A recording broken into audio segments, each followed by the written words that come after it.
Welcome to this third sector framework onboarding session. Hopefully you're watching this because you have engaged in either our information webinar or feel you have enough information about the framework at your disposal to progress onto the application stage. The third sector framework is supporting a major focus on enabling sector growth and commissioner engagement with the sector at a community level. This will play a major part in ensuring that community-based organisations are drawn into tiered delivery models, whilst ensuring quality assurance and providing significant levels of accountability through the framework's triplicate governance system. The application process is a vital cog in the quality assurance wheel. Your application will demonstrate that you meet certain criteria. The application process is comprehensive and matches the rigour required by commissioners. But once you're on, and as long as you're able to engage with the available infrastructure support, you're on. There'll be elements of this session that will be covering old ground as we remind ourselves of key and core features of the framework. You'll see the framework's 4 C's on the screen. These are essentially the 4 overarching benefits to members of the framework and indeed of the framework itself. Coordination. This framework is founded on a coordinated approach to meeting identified health and well-being outcomes. It brings purchasers, commissioners and funders into a single unified approach. Importantly, taking a universally coordinated approach will enable the sector to more effectively demonstrate the impact it's having and therefore being able to answer with greater ease right across the board the answer to the question I often ask when someone tells me about the work that they're engaged in: so what? This will give funders a greater sense of what's going on and what's being achieved right across the district. Co-design. It's exactly what it says on the tin, really, but will provide a vehicle for the sector to co-design services in order to maximise impact. There's specific guidance to how this will take place within the framework's technical documentation. Confidence. Quite simply, this framework will provide the structure that shows a diligently organised, well-functioning third sector supply chain with a clear and strong focus on quality assurance. And capacity building. The tiers will have 3 main capacity building components that sit across all 3. The first, infrastructure support from us at Nova and Young Lives Consortium to help organisations and groups to improve the quality of their work, as well as, where appropriate, enabling organisations to grow so they can then take on larger scale funding in the process. Secondly, fiscal sheltering will involve larger, more well-established third sector organisations that will sit in tier 1 to subcontract bits of work that sit in with commissioning contracts or grant awards to smaller and micro organisations in the lower 2 tiers. And thirdly, best practice exchange. There's a great section in the framework's technical documentation that unpacks how time banking will be used across the sector to share skills and expertise.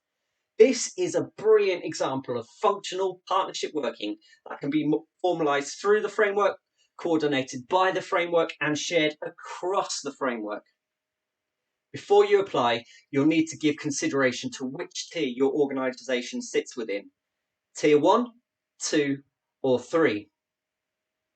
What follows is a brief overview of those tiers, but I'd strongly encourage you to draw out the greater detail that's contained in the framework's technical documentation.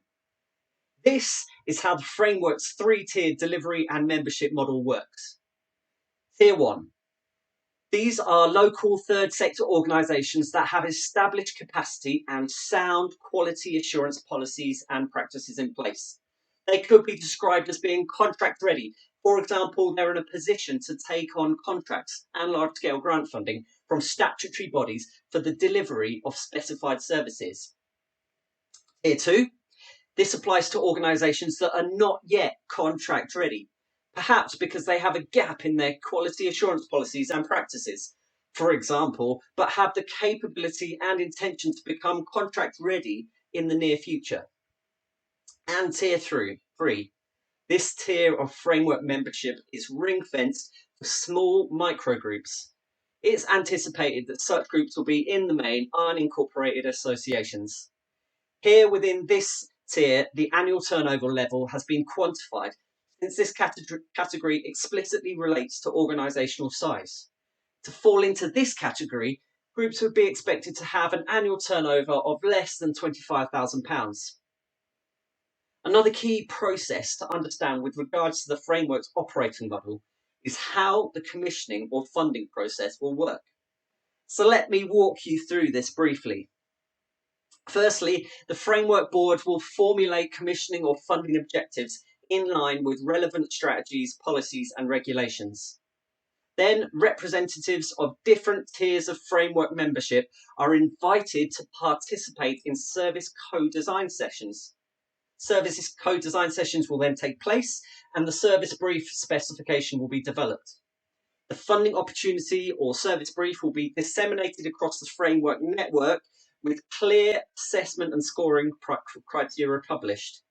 Commissioning and funding panel will convene to assess and score resultant bids and make recommendations for funding. And then the funding recommendations are presented to the Framework Board for sign-off or ratification. Funding is awarded and the delivery of services and projects commences. Formative, summative impact data is collected, collated and presented to the impact panel for analysis. And finally, the impact panel presents findings to the Framework Board for review.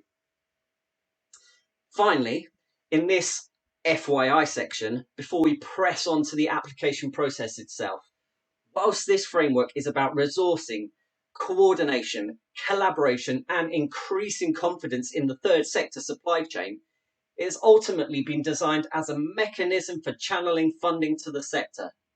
So what funding can you expect to see coming through the framework in the very near future?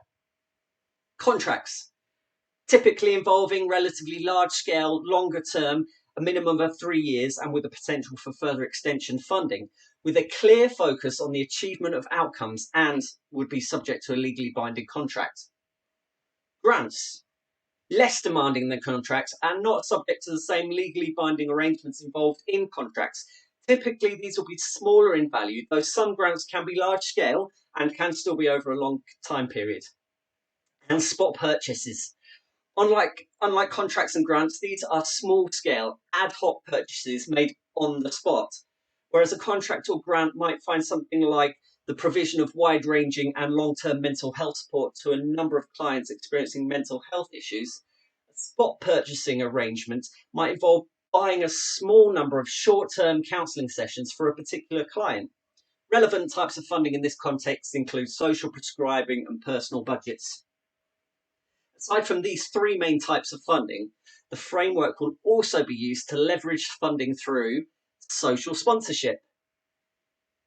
The Framework Board will be able to work alongside relevant third parties in order to maximise the potential for the framework to be used as a basis for encouraging companies, especially those with strong corporate social responsibility values and strategies, to invest in the local third sector in a structured and strategic way. For example, by providing global funding that could then be distributed as smaller grants to the various members of the framework. As well as channeling financial resources in this manner, the framework will also provide a structured mechanism for the targeting of pro bono in-kind support from the private and public sectors, such as schemes that involve releasing employees to engage in volunteering, provision of pro bono professional support such as legal advice, accountancy services, and so on. And earned income. Indirectly, the framework should also help third sector organisations to raise their own income through trading, selling services and goods, social enterprise. This will be done through targeted capacity building support, including training and coaching to framework members, delivered by organisations such as Nova Wakefield District and Young Lives Consortium. This will link in with the capacity building remit of the framework, as described already. The framework will also be available for individual purchasers in order to aid their purchasing decisions. Now on to the application process itself. There are two criterion that need to be achieved by applicants. One is universal to all members, and the other specifically applies to the contract-ready organisations in Tier 3. The documentation has been aligned with commissioning PQQ documents, and applicants will have to meet the basic requirements set out in the Public Contracts Regulations of 2015 and Public Contracts Directives of 2014. This is where confidence can be demonstrated, where assurances are given, and ultimately will result in funding flowing into the sector in a more appropriate and efficient way. In order to achieve this, we have split the application process into two parts. Part 1 is universal and applies to all membership applications, and Part 2 is specifically crafted for those who will be the Tier 1 organisations. There are 10 criteria for membership of the framework, which are broken down into two discrete subsets. Subset 1 is now on your screen.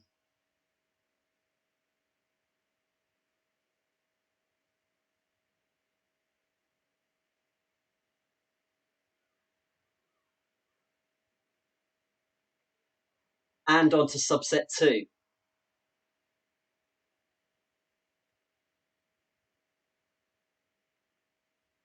If your organisation or group is under £25,000 in annual turnover, you do not need to demonstrate that you meet these criteria, contract readiness criteria. In other words, you just need to show that you meet the first subset, you meet the universal criteria. On the other hand, any larger organisations that wants to pitch for contracts and larger scale grants needs to show that it fulfills these contract readiness criteria. If you can demonstrate that your organisation meets all of the contract readiness criteria, you'll be allocated Tier 1 membership.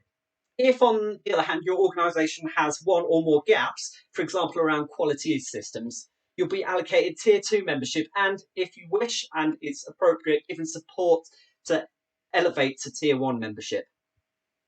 The application form is available in paper format as well as in digital format over at thirdsectorframe.work/apply. It's straightforward and fairly self-explanatory. Thank you for watching. Over to you for comments or questions.